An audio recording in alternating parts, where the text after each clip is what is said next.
What is going on? What's going on? Hello, everybody. It's James Hollingsworth at the Working People's Podcast. And this is the place where everybody desires to build generational wealth and a financial legacy for their families. And we're here talking about the absolute most, well, I wouldn't say most important, but it's pretty high up on the spectrum of topics and things that we need to talk about and make ourselves seriously knowledgeable about, and that is credit. Is it your friend? Hopefully. Or is it and has it been your foe? One of your nemesis, like something that has plagued you and caused you to have so many problems and complications in your financial life and financial situations. Is it your friend or has it been your foe?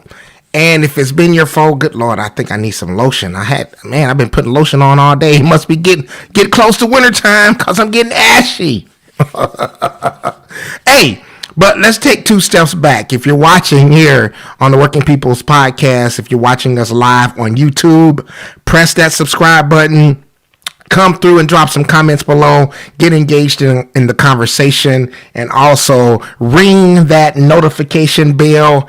Ding, ding, ding, ding. So you'll get notified when we upload new videos and new content. And also, if you're watching here on Facebook, on my personal page, or the Working People's Podcast page, come on through, engage in the conversation, drop some comments in the comment section below to maybe be a source of knowledge and information to help out some of the people that will be coming through watching this show tonight, either live or maybe they'll catch it later. But come through and give some tips, maybe some things that you've done in your financial credit life to that has benefited you and helped you out and made you to be a really good a source of information. So come through and drop some comments, because I'm sure there's going to be quite a few people or a lot of people that watch this show tonight, either, like I say, live or maybe later, and maybe they are still trying to figure some things out. And maybe they've had some struggles, or currently having some struggles as it relates to their finances. But one more thing I must do before we continue moving forward, and that is we're streaming live once again tonight on the Second Friendship Missionary Baptist Church Facebook page. So we want to give a big, a humongous shout out to Second Friendship Missionary Baptist Church. We're coming live streaming to their Facebook page, and shout out to Rodney Williams, Dr. Rodney Williams, and the ship. Come on, give it up. Hercules. But here we go. So I want to say that probably credit is probably going to be one of the number one things that people either do well, and they maybe they've probably been good at that credit all for a long time, and they have their credit score reflects that, and they have a tremendously high credit score. But there are so many people that struggle with credit. I did a little research, and I found out that in Minnesota, the state of Minnesota is the state that has, on average, the highest credit score of all the states in the United States. And I think it was Mississippi that on average had the lowest. So if you live in the great state of Minnesota, chances are you have a really good credit score, because on average that state has the most residents, and they on average have the highest credit score. So that's phenomenal. So my thing is, I think that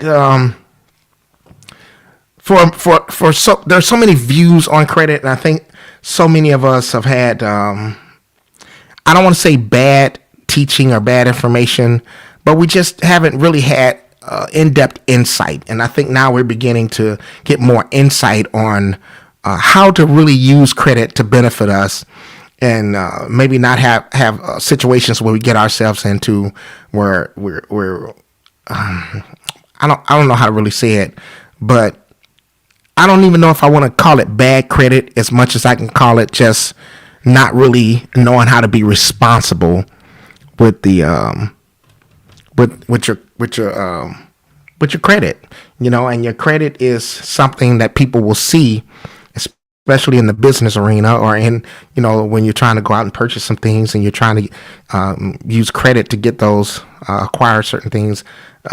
They'll see your credit score, and that's a way that people meet you and try to assess and establish some type of what they think about your character or whatever. And so I think it's important that we really have credit that reflects our good management skills, because that's ultimately what it does. It reflects good management skills, financial management skills. So as we look into this and we dive into looking at credit, there's quite a few things that I want to share with you. And like I say, is credit your friend or has it been your foe? And if it's been your friend, maybe you can come through and drop some comments below and tell other people how they can do the same and get credit to be their friend as well. Would be nice, right? So, I want to make sure that I got us streaming on the right. Let me do this.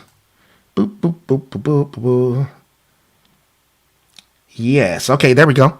So I got the presentation up, and let's dive into this. Let's look at this. Credit, friend or foe, right? One of the things I think we need to really, really look at and know that's very important is when you're talking about your FICO score or your Advantage score, and they got several models out there now. One of the newest models that actually came into being a few years ago is I think it's called FICO 10. And some people are using it now, but very few. Most are still using either FICO 9 or FICO 8. It's just different models or different algorithms on how they go about really evaluating your credit and your history. But it's still standard that 35% of your credit score is made up of your payment history, or how well you've been making payments on time. And so it's important to, if you file bankruptcy and stuff like that, I believe that bankruptcies can still stay on your credit history for up to 10 years.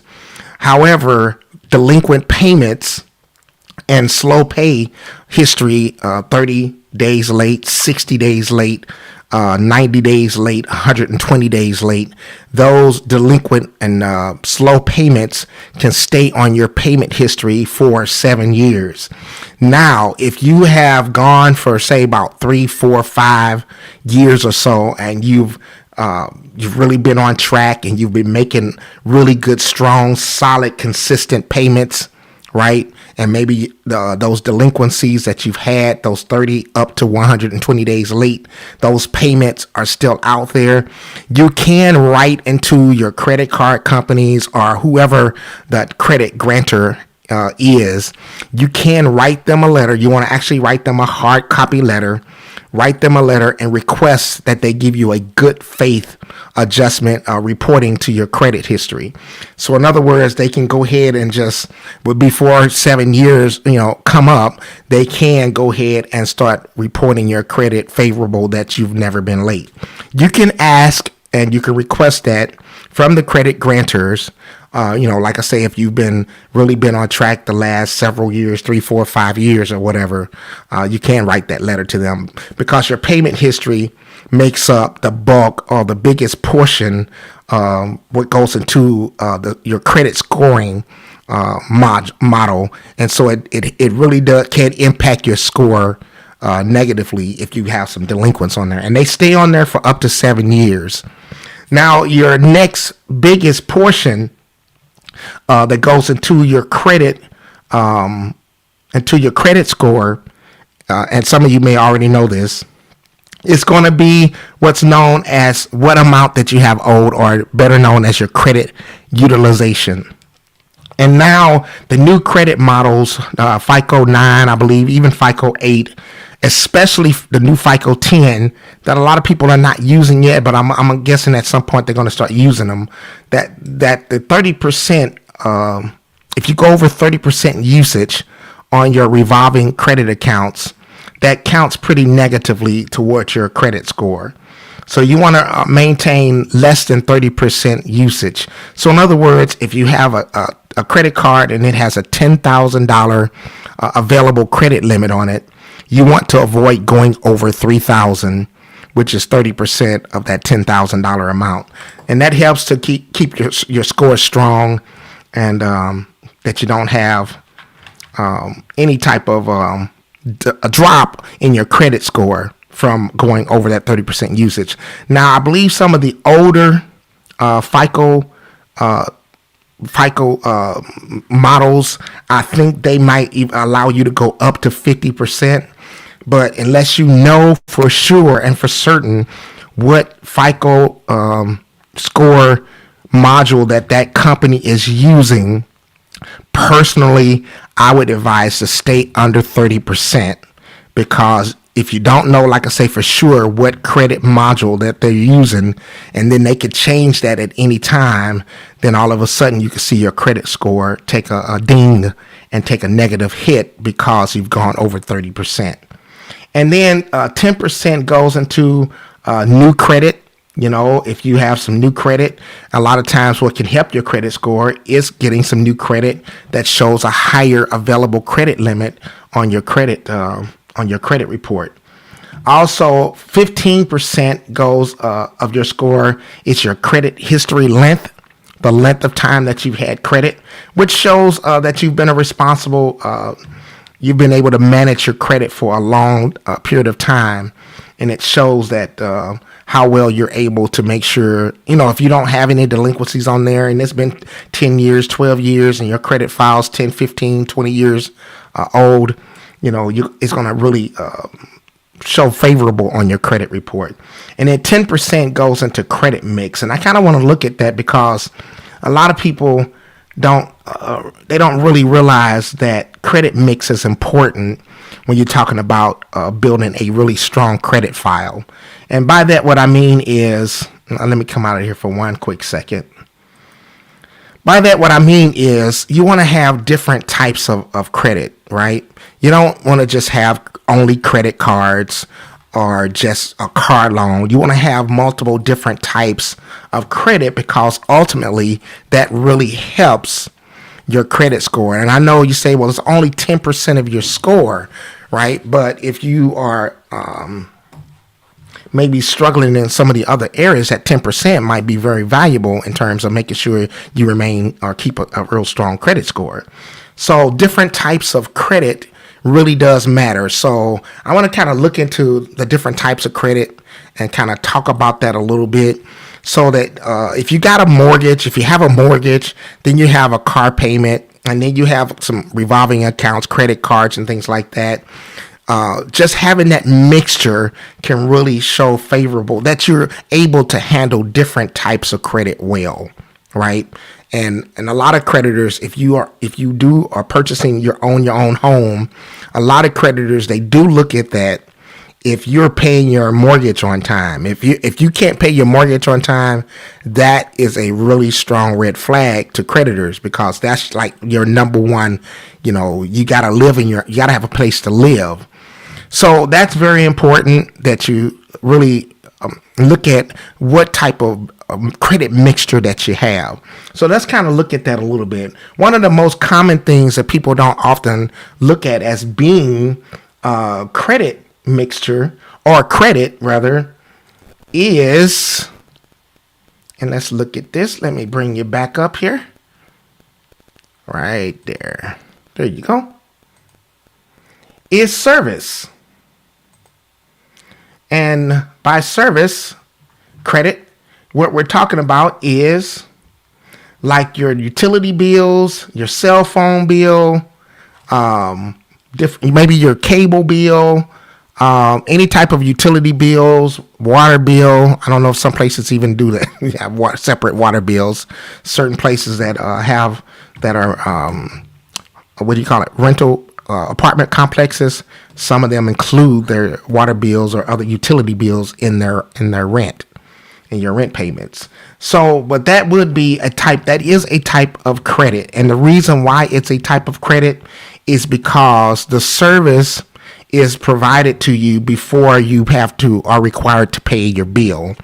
This is why certain credit bureaus like Experian, they have something called Credit Boost, where you can use your utility bills. Maybe you have a Netflix bill, maybe you have a phone bill, whatever those type of service accounts are, you can actually add them to your credit file. And as long as you're paying them on time, that's key and critical. As long as you're paying them on time, then you can use them to help to boost your credit score, because they will show a favorable payment record and a favorable payment history. So you can use service accounts or service credit accounts to have them reported on your credit file. And like I said, once again, Experian, the credit bureau, they have a paid service as well as a free service that you can use, and you can add these service credit files or these service credit accounts to your credit file, and you can get, can potentially boost your credit score. The other type of credit that we need to look at when we're talking about credit mixture is installment loans, right? And installment loans, this type of credit or these installment accounts include things like mortgages, student loans, personal loans, credit builder loans. I'll talk about that in a minute. And home equity loans, not HELOCs, not the home equity line of credit, but standard home equity loans. And the reason why these are installment accounts is because they have a beginning date and they have an ending date, and they have a amortized schedule on how you pay those payments and what those payments are, right? Tells you the interest rate, the payment, and the history. I mean, not the history, but the length, the terms of the loan. So a mortgage would be considered an installment loan. Personal loans will be considered installment loans, and credit builder loans. Credit builder loans are great. There's a product that a lot of credit unions are using, and I don't know the exact name of what they're calling it, but one of the way that it kind of works is it's like a savings account, right? And this can help you to boost your credit score and your credit file. It's like a savings account. So you will make a certain monthly or weekly, bi-weekly as well. You set the terms. You work with the credit union. If it's bi-weekly, every 2 weeks, they can auto draft a certain amount to go into the savings account. And then at the end of the term, there's an interest rate that's attached to it. I don't know what that interest rate would be. The credit union would tell you what that is, whether it's 4%, 3%, whatever.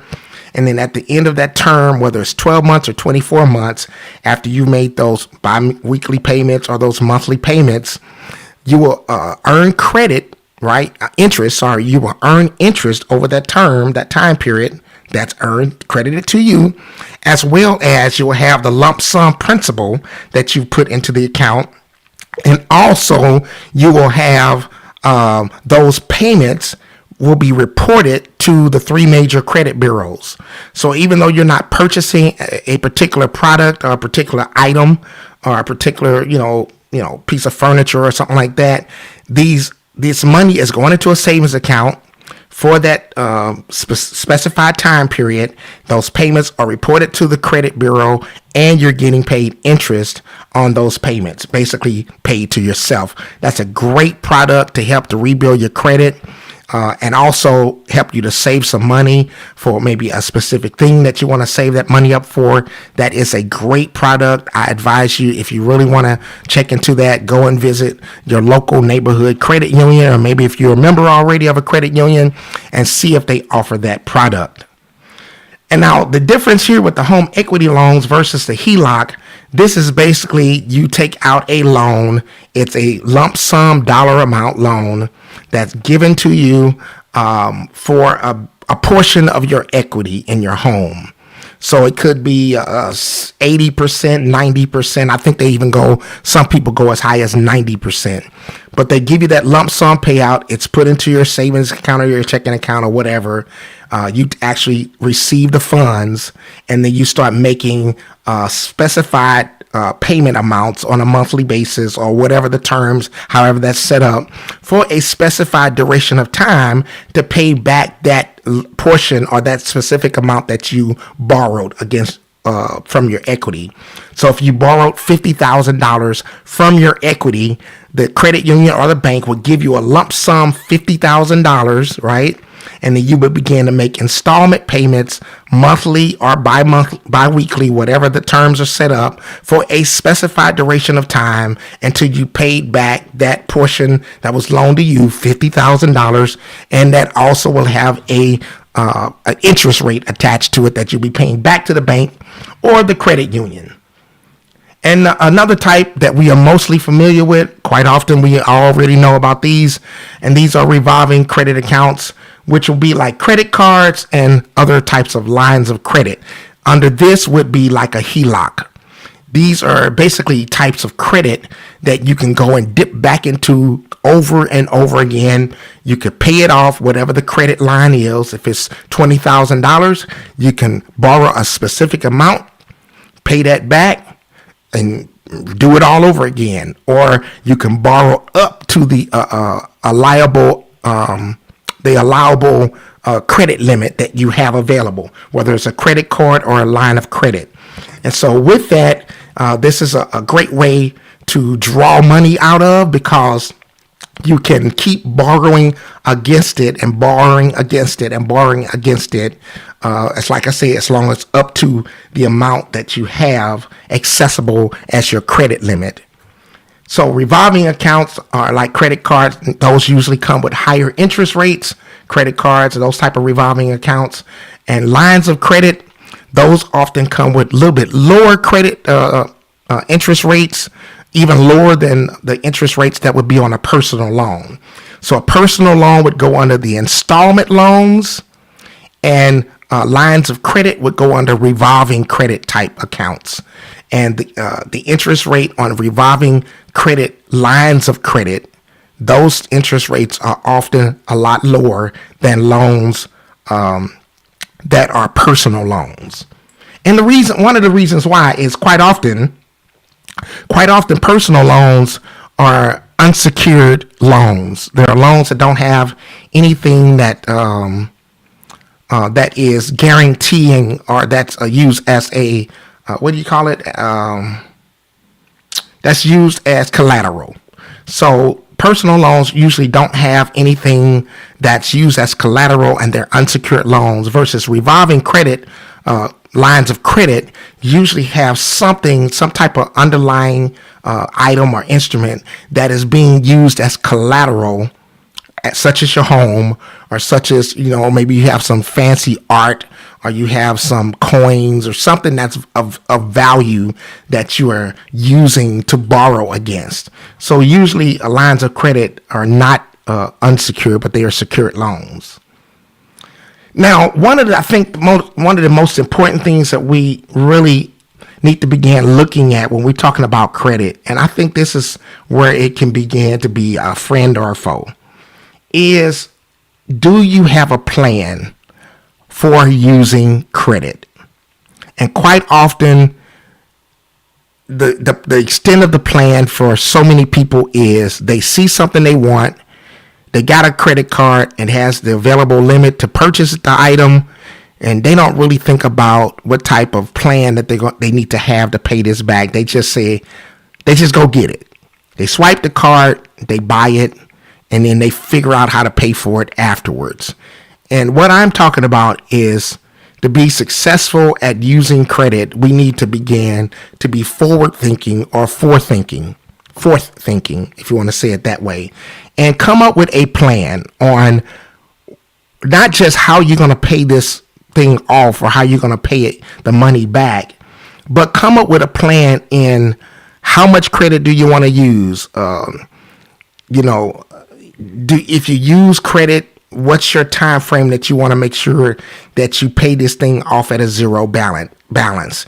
Really having a plan before you actually use the credit, because once you use that credit, and once you sign your name on the dotted line, then you're obligated. You are now committed. And so I think this is one of the things that really trips many of us up. We don't have a plan, a pre-plan that we really evaluate and we think about before we swipe that card or before we sign our name on the dotted line. Are you thinking about the next 2 years, 3 years? Because remember, whenever you're using credit or you sign your name, swipe that card, or whatever you do, you're using money that you haven't earned yet. So it's important, I think, that we begin to really think about and establish a plan on how we want to use that particular credit account if you're thinking about signing up for something, especially taking on new debt or new credit. So another thing I think is important is how many of us really consistently on a monthly basis or a quarterly basis really monitor our credit history and our credit file to determine where we're sitting with our credit. I mean, I know a lot of people know what their credit score is, but do you know all the other content or the other files that are in your credit? That's in your credit file. And so the other accounts. And so I think one of the things that once again gets a lot of other people is they're really not aware of what's on their credit, right? And what's being reported on their credit. So I think it's important that we look at consistently monitoring our credit. And once again, Experian has a free service, and they also have a paid service where if you pay for the paid service, you can see what your FICO score is on each of the major credit bureaus: Experian, Equifax, and TransUnion. And also there's MyFICO. I like MyFICO. So if you want to go and Google that and check it out, that's another great, pretty accurate reporting site, myfico.com, as well as if you have any of the major credit cards. Most of them now are using one of the major bureaus or some type of agency that you can actually have a free reporting of your credit score, that they'll get that information once a month, and they'll provide it to you once you sign up for the app or the online service of the credit card. You just press that you want to enroll in that service, and it provides to you. I know Capital One has CreditWise. That's a good service to use, CreditWise, for helping to consistently monitor what your credit file is looking like. And then all the major credit cards have it. Chase has it. Discover has it. So pretty much any of the major credit cards, those companies will have where you can actually monitor and see what your credit score looks like. And if you want to, I think it's credit, I can't remember the name of it, but once a year, you can actually get a free copy of your credit report. I got to look that up and see what the name of that is. I think it's creditreport.com. I think that's it. If anybody's in the comment section and you can verify that and validate that for me, let me know. I think it's creditreport.com. But you can get a free copy of your credit report once a year. As well as if you apply for new credit, especially if you've been turned down for new credit, you can also get a copy of your credit file, your credit report, from each of the major 3 credit bureaus. So that's good information to know. But just remember, like George Washington said, to contract new debt is not the way to pay for old ones. So once again, the reason why I put that in there a little early, let me go back to the previous screen and tell you why. It's because of usage. Are you using your credit? Right? Are you using your credit to pay for other credit that you can't pay for? And if you're doing that, that is a real close, man, you're right on the border. and you're potentially right on the edge. One little hiccup, one little stumble, one little trip could potentially cause you to slide over into a really bad financial situation. So how are you using your credit? Are you using your credit to pay for other things that you bought on credit? Or are you using your credit responsibly? And one of the great ways of using your credit responsibly is coming up with a strategy on how you want to leverage your credit and how you want to leverage debt to help to continue to manage your cash flow. That's a great way to look at how you're using your credit. Do you have a strategy to leverage your cash flow with credit or with debt obligations? And once you're able to do that and do it very well and do it responsibly, then you make sure that you're able to leverage things. So quite often, it's not that you're purchasing something on credit because you don't have the money to pay for it, but you're using it for other reasons, such as to make sure that you're still able to manage your cash flow. Also, to make sure that you're able to continue to keep your money invested, earning interest, typically a lot of times at a higher interest rate than what's on the loan or whatever type of a credit obligation that you signed up for.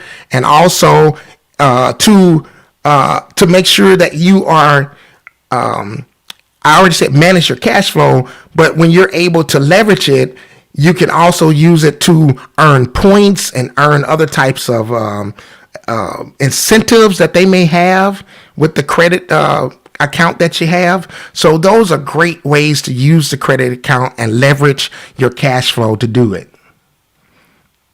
So purchasing things on credit that you cannot afford is a way that you oftentimes get in financial trouble. So make sure that you leverage your credit. That if you're purchasing something, that you have a plan and a strategy on how you're going to pay it back. And as much as you can, you're just basically using it either, like I say, to manage your cash flow, quite often to get the points and other incentives that they're offering through the credit account, or possibly to leverage and keep your money invested while you're using OPM, other people's money. Here's a couple great quotes that I love that I saw, right? Oh, Will Rogers said, "Too many people spend money they haven't earned to buy things they don't want to impress people that they don't like." I love that quote. That's nice. And here's another quote. Will Rogers. I said that one already. So what did I happen to my other quote? I had another quote. Hold up. Let me see if I can find that other quote. I had another quote that was really good. Now I can't find it. What I do with the other quote? Oh my goodness. Hold on. Let me get that quote for you real quick.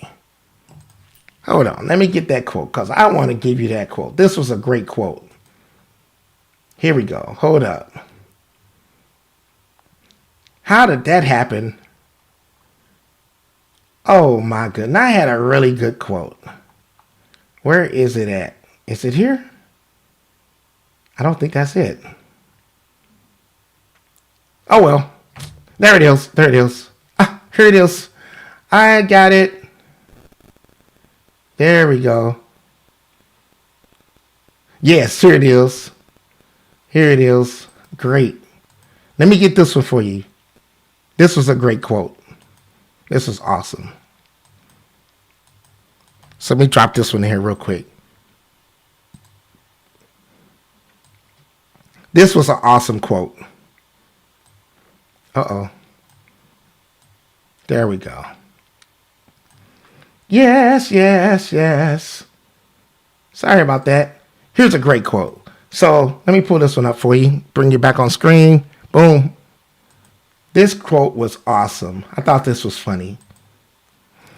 Charles Dickens, from one of his, I think, books, Little Dorrit, it said, Credit is a system whereby, this is funny, credit is a system whereby a person who can't pay gets another person who can't pay to guarantee that he can pay. I thought that was hilarious. Credit is a system whereby a person who can't pay gets another person who can't pay to guarantee that he can pay. So if you are looking at maybe rebuilding your credit, I came up with three what I think is really good credit cards that you can apply for. If you're looking at, maybe your credit score is not that great, you've had some credit troubles in the past, and you're trying to rebuild a really good, strong, solid credit file, and you want to use, and like I say, we got to have a mixture of credit. So you got to show that you're responsible with different type of credit, because that's 10% of your FICO score, right? What your credit mix is. So mortgage, having installment loans or some type of installment loans, mortgage, auto payments, stuff like that. And then having some revolving accounts and some credit accounts. So it's important to show that you're able to be responsible with multiple different types of credit. And so if you're looking to try to rebuild your credit file, and one of those ways that you need to do it is with revolving credit, here's a few what I think would be really good credit cards to apply for, and that can help you to rebuild your credit and increase your credit score. So if you don't already have it, or if you do, this is a really good card to have. Capital One, the Platinum card. Now, this card does not come with any type of cash rewards or anything like that, but it's a pretty solid, strong card, and they will give you credit line increases as long as you're using it and using it responsibly. Make sure you make your payments on time. But the Capital One Platinum card is a really good card to get if you're looking to rebuild your credit score and you don't have the strongest credit file right now. So check that out if you need to try to find some good credit cards, revolving accounts. Here's another good one by Capital One, and it is the Capital One Quicksilver One card. It's another good card to have, and this is a cash rewards card. So you will earn cash rewards if you have the Capital One Quicksilver One card. It's another great card to get. Usually is available for people who are trying to rebuild their credit score and rebuild their credit file. So you can check into the Capital One Quicksilver One card. It's a cash rewards card. So you will be earning rewards as you use the card.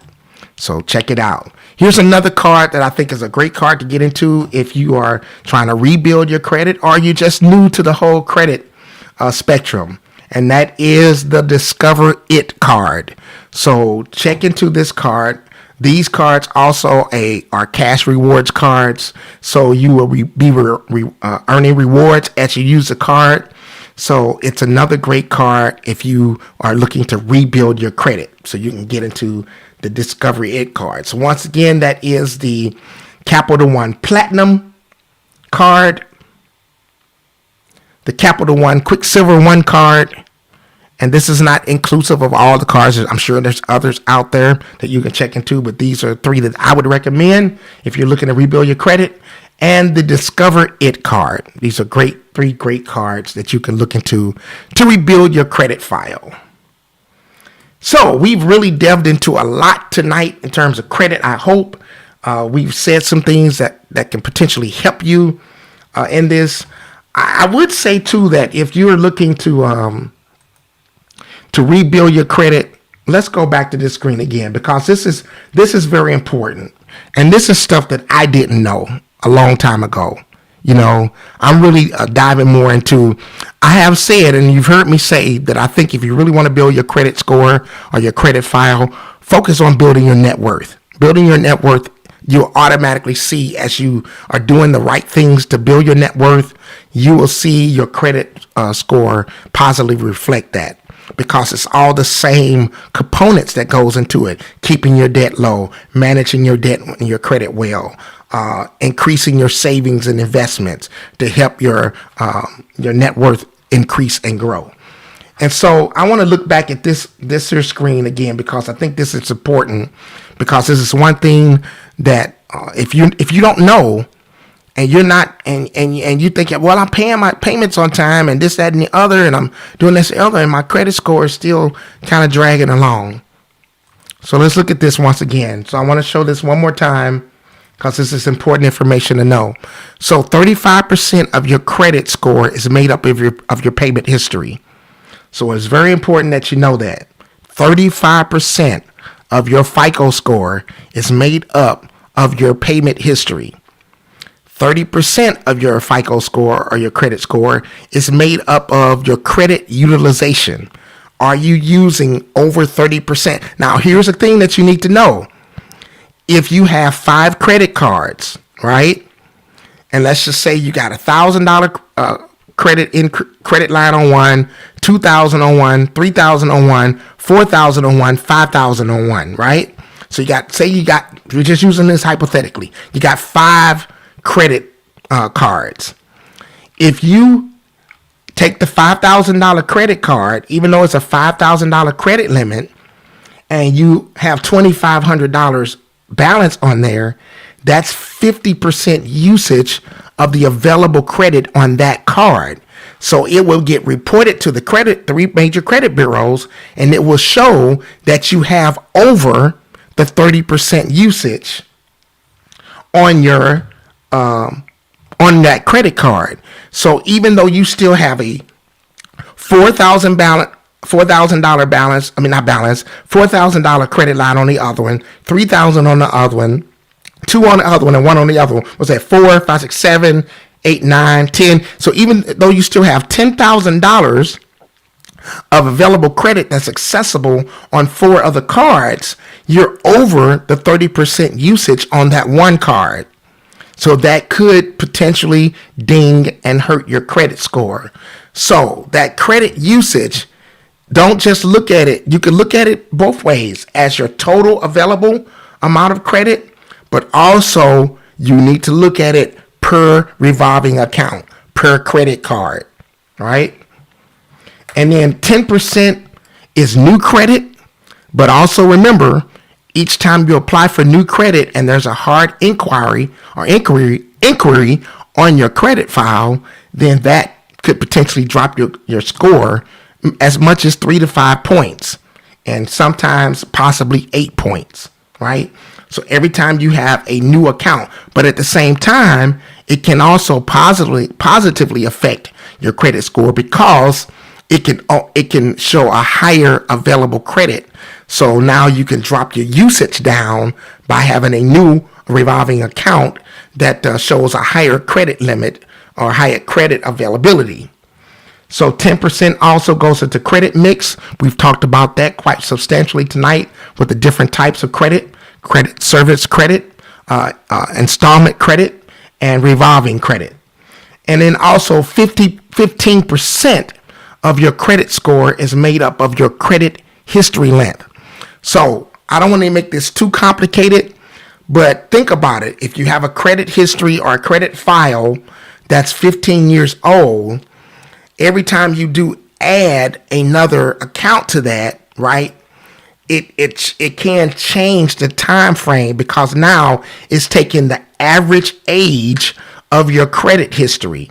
So if you add new credit to it, it can change the average age of your credit history. So be mindful of that as you're applying for new credit, right? That's why a lot of professionals will advise that you don't file for too much new credit all at one time, that you wait probably 6 months or 12 months before you apply for a new credit file, a new credit card, or any other type of new credit, because it can affect 2 things. It can affect your inquiries, that every 2 years, those inquiries will stay on there, and it also can affect, so that can be negative on your score, but it also can affect your overall age of your credit, the length of your credit history.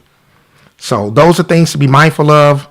I hope that once again, that we said something to try to help you tonight. And like I say, if you come through in the comment section and you have some things that you can add to the conversation about credit, and maybe to help someone as they're potentially rebuilding their credit, we've given a lot of information in this show tonight. We've talked about credit utilization. We've talked about credit mixture in quite a lot of detail.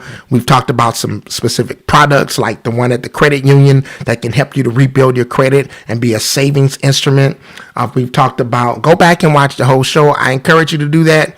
A lot of information in here. We've talked about having a plan, a strategy on how you're using your credit and leveraging your credit. We've talked about, what's the other thing that I think was very important we talked about some other revolving credit cards that you can look into. I've given 3 of them that I recommend that you check into if you're needing to rebuild your credit score, right? And rebuild your credit history. There's some really great products out there through some great credit card companies that can help you to do that, revolving accounts. So check out the entire video tonight. If you are watching on YouTube, make sure that you also come through with some comments if you have some comments that can potentially help some other people. And also ring that notification bell and press the subscribe button on the YouTube over here on my personal Facebook page and on my the Working People's Podcast page. Drop us some hearts, some thumbs up on the video. Share this, especially if you know some folk and their credit score is struggling. Share this video with them because there's some good information in this. Help your cousin Nims and your auntie out. Help her. Help them out. All right. This is a great video that you need to watch if you need to know, really get some detailed, specific information on credit and how to use it responsibly. Share it with your auntie and your cousin them. And also, once again, those that have been watching via the Second Friendship Missionary Baptist Church Facebook page, Rodney Williams and the Ship, thank you once again for allowing us to stream live on Facebook to your Facebook page. But I gots to go. Thank you for watching the Working People's Podcast with James Hollingsworth, where everybody desires to build generational wealth and a financial legacy for their family. But I gotta go. I got to go. I'm out.